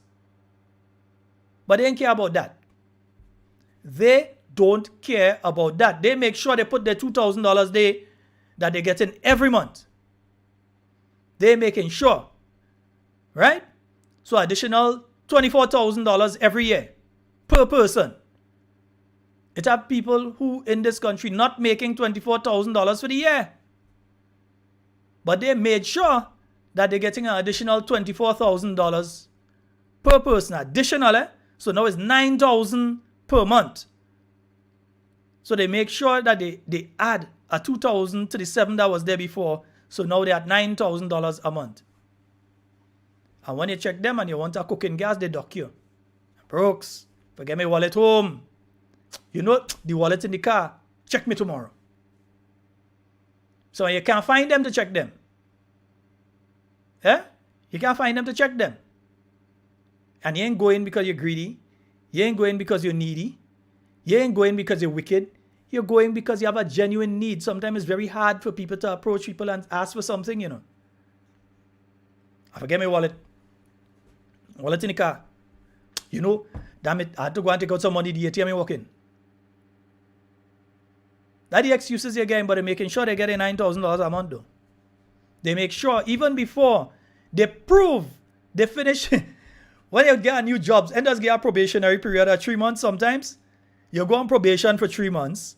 You prove yourself, and at the end of the 3 months, then you start working fully, you're fully confirmed. You start receiving sometimes a different salary, all of that, after 3 months. But for 3 months, you're on probation. They didn't even take 3 months probation. They barely take 3 weeks. And they're making sure and line their pockets. But while they're lining the pockets, they pour the bushers. 2 fortnights, they can't even buy a ham. They can't even buy a spam. They can't buy nothing. If they're lucky enough to get 1 of the 2 fortnights. If they're lucky enough. Because we ain't sure if they won't get it. And then you say, well, remove freight. Remove freight costs. You remove freight costs, it's going to benefit the businesses. Now remember, these are the same businesses that have been catching their nenen for the last couple of years since COVID came in place. Some of them have been suffering some serious losses. And if you remove freight back to the 2019 rate, and they see a way that they could increase their profit margin, many of these businesses have shareholders they have to answer to. They ain't going and pass it on. And it is very, very ignorant. It is very, very ignorant to believe that these businesses, where they have shareholders that they have to answer to, where they are in business to make profit, are going to pass on the little extra that they're making onto the consumer. And since that has been done, you see them passing it on? Have you gone to the supermarkets and seen the prices of things going down from the time that has been announced? But even before all of this started happening, even before the war in Ukraine ended up doing what it's done and caused the price of various things to go up, for instance, cereal, because you know, Ukraine is the 2nd or 3rd largest producer of cereal, or 5th. China is a large producer of cereal as well. Russia is one of the largest, if not number 1, there's somewhere around there, of cereal. Cereal is what you use for the cornflakes. Cereal is what you use, the wheat, is what you use to make cornflakes, is what you use to make flour, is what you use to make things like, for instance, beer, down to beer and all. They use the wheat to make the beer and the malt and all these things. And up there in war, so the price of these items will go up. What has been done here to address that? Even before that war happened and the invasion of Ukraine, to the extent that it is now took place, the new National Party administration last year reduced the price on various items that they knew the poorer and more vulnerable people in Grenada needed. So they reduced the price on many of them. Are we seeing a reduction now on some of the other items? Or are we seeing further reduction on these items right now, maybe 0 rating some of them, so that at least the poor man could buy? You're not seeing that. Instead, we're hearing about who put money in account way. People could feed the children with that. This one put money in their account. They talk about how much you put in your account. If you put it in your account, or if you take it cash and do other things with that, is where the NDC should be telling us. Because they're doing like saints, like they ain't get funding. Like nobody gave you funding.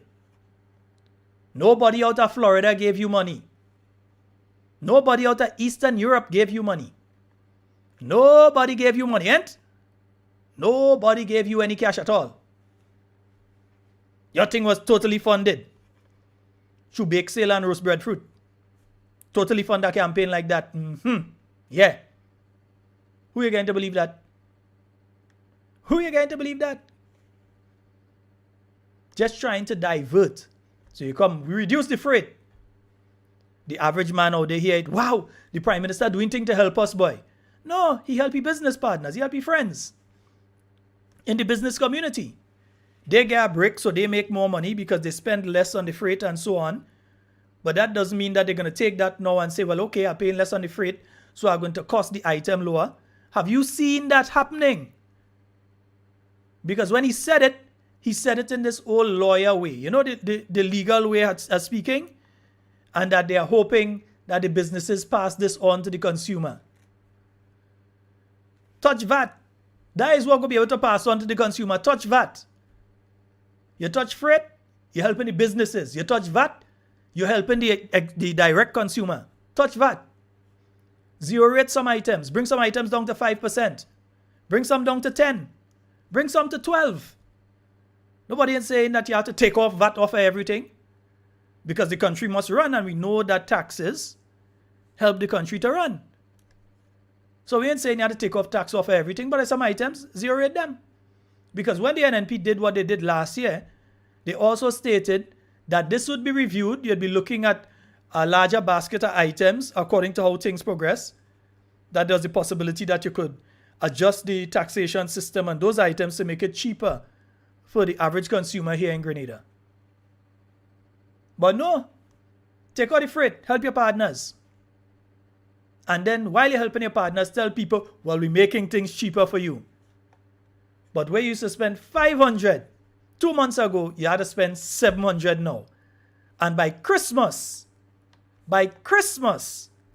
you know where you used to spend the $500 going up to nearly $900. You know that.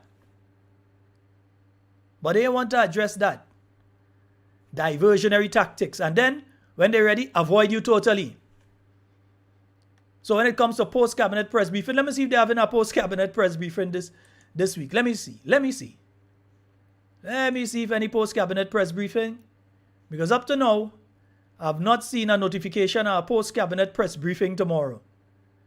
Because unlike what used to happen under the New National Party, when you would get a notification early that minister so-and-so accompanied by so-and-so, or ministers so-and-so accompanied by so-and-so will be on the post-cabinet press briefing. Instead of that, what you're having is now, minutes at 10 in the night, nothing has come out from the Government Information Service saying if you're having post-cabinet press briefing and who will be on the post-cabinet press briefing. Nothing. It's 9:56. We have 4 minutes remaining on the program. Nothing from the government of Grenada. You know why? Because they don't think they have to talk to you. Let me check. Nothing there either. Let me check. Nothing there either. Nothing, because they know it all. They don't have to tell you anything. They go just do thing. They don't have to come and tell you that we're doing X, Y, Z, Z. Because part of the problem with that is that when they come and talk and then you play the tapes from post-cabinet earlier in the year, you'd realize all that they're talking about implementing now, because I've seen something coming out, during the day today. There's something that was sent to me. I'm looking for it right now. I'm thinking I get so much messages in between. Right. So you know that the New National Party administration at the General Hospital, remember the new section that was built that the NDC did leave there and say, lay rotten. And every time you're in tongue, disappoint it and say, look where Keaton Bowen lead for all you during that term. And when we came back in, we took it and developed it to where it is right now. That it has the best CT scanner, computer tomography. The best CT scanner in the Southern Caribbean is located right here in Grenada at the General Hospital.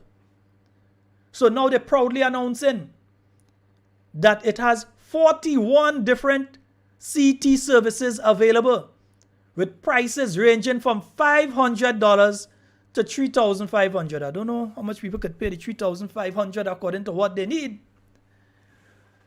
Because a full body scan from the CT, if you have to scan your full body to find out what's going on, $3,500.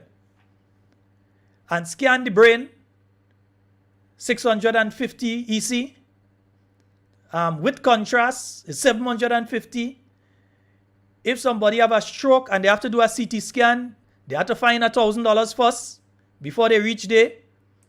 And then the people with the kidney issues, because now you have the services have been properly rolled out now. The new National Party was testing it out, and you had the equipment and you had everything there now to do the kidney dialysis, or they call it renal services, at the General Hospital. So now you have renal services being offered at the General Hospital. But for each treatment, it's going to be EC $660. And remember, some people need to get 3 of that a week. All you hear me? Some people need to have 3 a week. So the prices will start at EC $660. But they say an exemption will be made for those who qualify. I wonder what is the qualifying thing. I thought the qualifying thing would be a Grenadian and you go dead if you don't get it. What stupidness are you talking about who qualify? So you're trying to say, if I don't qualify and I can't pay dead? What foolishness them coming and talk? So $660, but an exemption for those who qualify. So because it is Mr. So-and-so and he might have a business, he been paying taxes the same as everybody else, so you're telling me he don't qualify, he must dead? And the exemption fees will range between $440 and EC $125. But even at EC $125, that person has to do that 3 times a week. So you're talking $375 for the week. And there are many people, most of us here in this country, that can't find that kind of money a week. Because his friends, his family overseas that have to send that down. $375 a week is the lower end of the scale, you know. And for the higher end of the scale, $660 a treatment, and 3 you have to do. You can't do 1. 3 generally, as if I remember my physics, my biology correctly, it's 3 that has to be done on a weekly basis. I'm not sure if they could do 2, what the thing would be. I think it's 3 that has to be done. Yeah? So where is the average person going to find that kind of money? Where are they going to find it? They pay taxes as everybody else. All of us pay taxes. All of us. Some people that do like them alone that is pay tax. All of us and our children does pay taxes. And we start a little bit late, so we take an extra 2 minutes. All of us does pay taxes for those who qualify for exemption. See what the road to heaven is paved with? So some people will qualify. What's the qualifying criteria? What qualifies a person to die? What qualifies a person for you to tell a person that, hey, we have dialysis treatment available at the hospital, but you could pay this or die? What qualifies anybody to tell somebody, a Grenadian citizen who pays taxes, that they do not qualify? What kind of stupidness is that? But anyway, at least the NNP made sure that the service is available. Not the NDC. The NNP made sure that dialysis service is available at the General Hospital. The NNP made sure that CT services are available at General Hospital. Even though, if unfortunately, you or a family member gets a stroke, you better have your $1,000 ready to do your CT scan. Yeah, you better have the 1,000 somewhere there, you know, to get your CT scan done. Or you better have a relative overseas that could help you out one time to ensure that your CT scan is done. You better have it. Yeah? But folks, you know what? Let's end it here tonight. Because I have 1 or 2 things to do inside here. Let me go and get that done and so on before I go home tonight. It's been wonderful being with you. I am not drinking that water. I'm drinking this water. Yeah? I ain't drinking that water. So folks, it's been a pleasure being here with you. And in whatever you say and do, do it safe and secure. Tomorrow night and going forward, I want to be speaking to and with you and not about you. Love each and every one of you. We're out. You promise one public service. Everybody will be made permanent. Nobody going home. Take in you. I don't believe in superstition. Something wrong with the transformation. From the 10 boys drink the water. Strange thing happening in Grenada. 3 houses born in Victoria. 2 born in St. David soon after. David Anderson and his brother. We had suicide and murder.